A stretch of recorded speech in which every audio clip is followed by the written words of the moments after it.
బ్రేకింగ్కి వెళ్దాం. విశాఖలో వైసీపీ నేత మల్ల విజయప్రసాద్ ఇంట్లో ఎన్ఫోర్స్మెంట్ డైరెక్టరేట్ సోదాలు కొనసాగుతోంది. ప్రస్తుతం ఆయన ఇంట్లోనే ఉన్నారు. బీహార్, ఒరిస్సాలో నమోదైన కేసులో ఈడీ సోదాలు చేస్తోంది. వెల్ఫేర్ గ్రూప్ ఆఫ్ కంపెనీ పేరుతో రియల్ ఎస్టేట్ వ్యాపారం చేశారు మల్ల విజయప్రసాద్.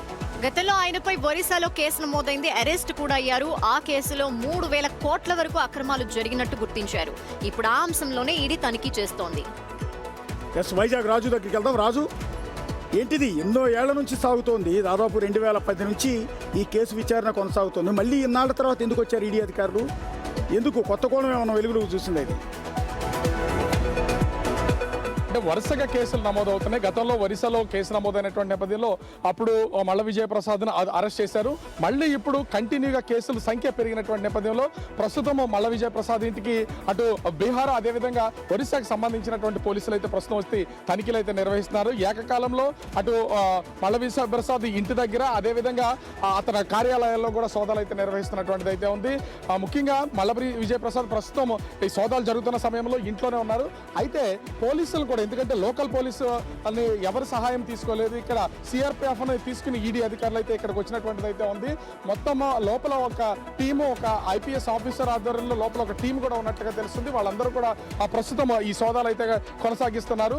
కంటిన్యూగా ఛత్తీస్గఢ్ అదేవిధంగా ఒరిస్సాలో రియల్ ఎస్టేట్ వ్యాపారం చేసి దాదాపుగా 3,000 కోట్ల రూపాయలకు పైనే ఈ కుంభకోణం చేశారనే ఆరోపణలు అయితే ఉన్నాయి. ఈ ఆరోపణలు ఉన్నటువంటి తరుణంలో ప్రస్తుతం ఈడీ అధికారులు ఆ తనిఖీలు అయితే నిర్వహిస్తున్నటువంటిది అయితే ఉంది. గతంలో కూడా ఈ కేసుకు సంబంధించి చాలా వరకు తనిఖీలు అయితే చేసినటువంటిది అయితే ఉంది. అయితే ఛార్జ్ షీట్ ఫైల్ చేయడానికి సమయం దగ్గర పడినటువంటి నేపథ్యంలో ఈ కేసుకు సంబంధించి ఇప్పుడు ప్రస్తుతం పూర్తి స్థాయిలో విచారణ అనేది ముగింపు దశకు వచ్చిందనే చెప్పాలి. అయితే ఎన్నో విల్లాలు అదేవిధంగా రియల్ ఎస్టేట్ వ్యాపారం చేసి దానిలో కొన్ని కోట్ల రూపాయలు అవకతవకలు పాల్పడాయనే ఆరోపణలు ఉన్నాయి. ఈ ఆరోపణలకే ప్రస్తుతం అయితే ఈడీ అధికారులు సోదాలు అయితే నిర్వహిస్తున్నారు. ప్రస్తుతం సోదాల్లో దొరికిన ఆస్తులు ఏమైనా జప్తు చేయటం ఇటువంటివి ఏమైనా చేస్తారా?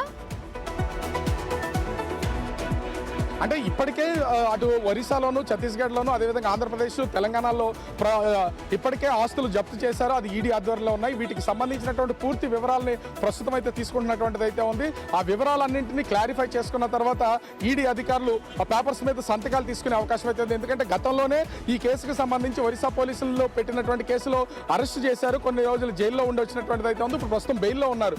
అయితే ఈడీ ఈ ఆస్తులకు సంబంధించి అటాచ్మెంట్ చేసే అవకాశం ఉంది. వాటికి సంబంధించి రాజు ఫాలో అప్ చేయండి.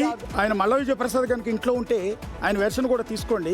నమ్మకానికి అమ్మ వంటిది అన్నారు కదా, మరి ఆ నమ్మకం ఏమైపోయిందో అని అడగండి. ఎందుకంటే ఆయన స్లోగన్ అది. ఆయన పార్టీ ఏదైతే ఆయన కంపెనీకి సంబంధించి వెల్ఫేర్ గ్రూప్ నమ్మకానికి అమ్మ వంటిది. ఇప్పుడు నమ్మకం లేదు, అమ్మ లేదు, అమ్మకం లేదు. నమ్మకాన్ని అమ్మకం చేశాడు, అమ్మ లాంటిది కాదు. సో